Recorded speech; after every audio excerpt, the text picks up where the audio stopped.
नागपूरमधून एक मोठी आणि धक्कादायक बातमी समोर येत आहे। नागपूर ग्रामीण आरटीओ कार्यालयात शासकीय अधिकाऱ्याला धमकावत सरकारी कामात अडथळा आणल्याचा गंभीर प्रकार उघडकीस आलेला आहे।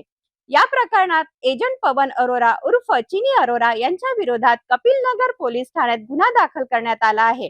नेमकं काय घडलं आहे पाहूया विशेष रिपोर्ट मध्ये। नागपूर ग्रामीण प्रादेशिक परिवहन विभाग कार्यालयात कार्यरत सहाय्यक मोटार वाहन निरीक्षक नितेश भीमराव उमाळे हे आपले नियमित शासकीय कामकाज पार पाडत होते। याच दरम्यान एजंट पवन अरोरा उर्फ चिनी अरोरा कार्यालयात आलेत आणि त्याने अधिकाऱ्यांच्या कामात अडथळा निर्माण केल्याचा आरोप आहे।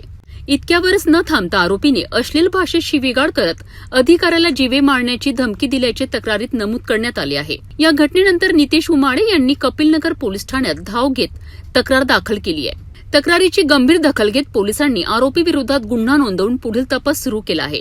पवन अरोरा उर्फ चिनी अरोरा हा त्या ठिकाणी आला आणि जे फिर्यादी आहे उमाळे यांना शासकीय कामामध्ये अडथळा आणण्याचा प्रयत्न केला आणि त्यांना अश्लील शिवीगाळ पण केली आणि त्यांना जीवे मारण्याची धमकी दिली।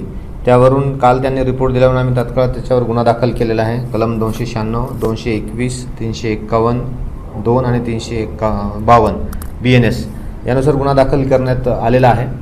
याचा तपास सुरू केलेला आहे। पोलिसांनी स्पष्ट इशारा दिला आहे की शासकीय कार्यालयांमध्ये एजंटगिरी करून दादागिरी करणाऱ्यांची गय केली जाणार नाही।